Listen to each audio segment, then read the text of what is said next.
रायगढ़ गांव में महेश मूंगफली बेचने का काम करता था। वो कई सालों से ये काम करता आ रहा था।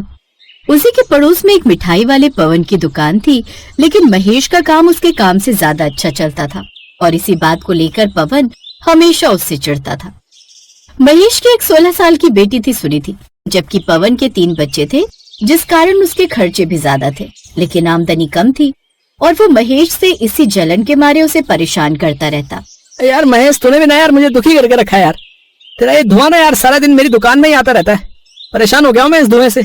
अरे क्या करें भाई साहब, अब ग्राहकों को गर्मा गर्म मूंगफली चाहिए तो आग तो लगातार जलाए रखनी ही पड़ती है ना। हाँ यार, मुझे मत सिखा।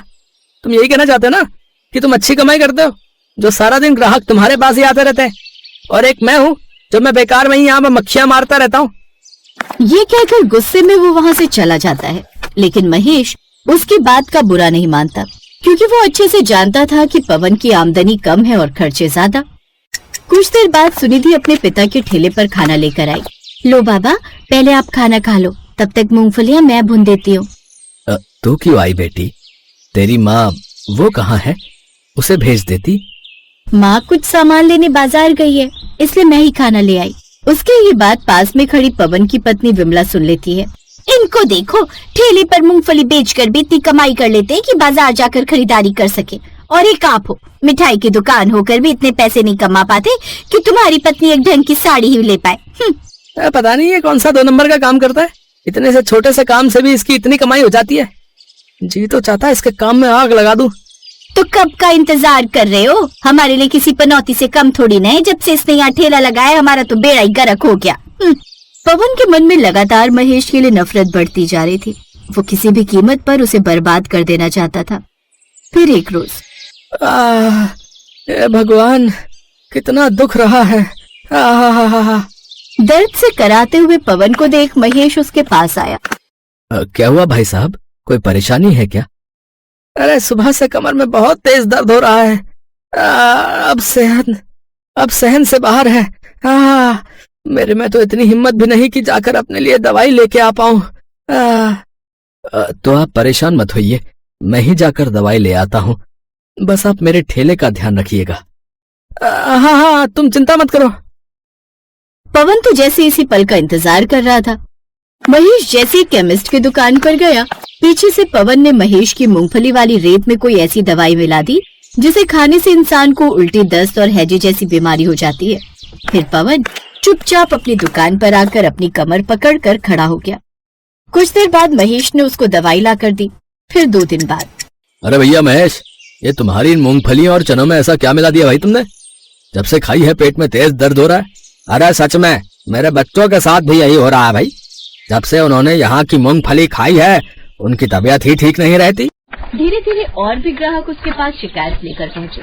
फिर लोगों ने मिलकर उसे पुलिस के हवाले कर दिया। जब पुलिस ने छानबीन की तो भुनने वाली रेत में हानिकारक दवाई पाई गई और महेश को 4 साल के लिए जेल में डाल दिया गया। सुनिधि ने वकील से इस बारे में बात की तो उसने उसकी जमानत करवाने के लिए भी 50,000 रुपए मांगे। अब हम क्या करेंगे सुनिधि, इतने पैसे कहाँ से लाऊंगी मैं? लेकिन माँ, पिताजी की जमानत के लिए कुछ तो करना ही होगा। जब तक बाबा बाहर नहीं आ जाते तब तक मैं मूंगफली चने बेचूंगी। लेकिन इतना सब होने के बाद अब हमसे सामान खरीदेगा कौन? लेकिन सुनिधि ने हार नहीं मानी। अब वो ही अपने बाबा के ठेले पर मूंगफलियां बेचने लगी, लेकिन उनके पास अब ग्राहक नहीं आते। ऐसे 3 महीने बीत गए। साथ ही बरसात के मौसम में कीड़े लगने का डर सताने लगा। अब तो घर में भी खाने के लिए पैसे नहीं बचे। अगले दिन ही दोनों माँ बेटी ठेला लेकर दूसरे गांव पहुंच गई।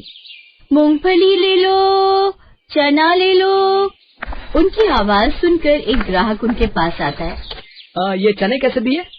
100 रुपए की आधा किलो। ले लो भाई साहब, अच्छे हैं। पहले कुछ चखाओ तो सही। सुनिधि ने उसे टेस्ट करने के लिए कुछ चने दिए। छी, ये तो सील गए। मुझे तो करारा चाहिए था। बहुत दिनों तक वो सामान पड़े रहने से उनमें नमी आ गई थी, इसलिए कोई भी उसको नहीं खरीद रहा था। काफी घंटों तक वो ग्राहकों के इंतजार में खड़ी रही, लेकिन ग्राहक आते पर उनके सामान को देखकर वहाँ से वापस चले जाते। तभी सुनिधि को एक ठेले वाले की आवाज आई। आइए, भरवा पराठे खाइए। सुनिधि उसके पास गई। भैया, ये भरवा पराठे कैसे बनते हैं? किसी भी चीज को छोटा छोटा काट कर या उसे पीस कर उसमें नमक मसाले मिलाकर पराठे में भरने से उसका स्वाद बेमिसाल हो जाता है उसे ही भरवा पराठा कहते हैं। एक बार खा लिया तो भूल नहीं पाओगी। बोलो कितनी प्लेट लगा दूं? नहीं चाहिए भैया, ये तो बस ऐसे ही पूछ रही थी। चल बेटी घर चल, शाम होने को है और मौसम भी खराब है।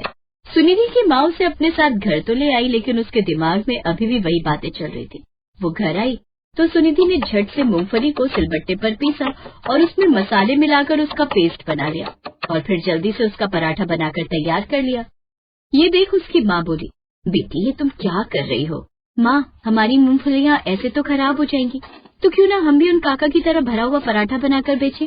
दिखने में तो अच्छा है लेकिन खाने में पता नहीं। लो खाकर बताओ कैसा बना है। माँ ने जैसे ही मूंगफली का वो पराठा खाया तो उसका स्वाद उन्हें बेमिसाल लगा। वाह बेटी, तूने तो कमाल कर दिया, क्या लाजवाब पराठा बना है। बस माँ, यही सब अब मैं ग्राहकों के मुंह से भी सुनना चाहती हूँ। अब मैं मूंगफली के पराठे बनाकर ठेले पर बेचूंगी, क्या पता लोगों को भी ये पसंद आ जाए। माँ, इसके लिए मुझे थोड़े पैसों की जरूरत पड़ेगी।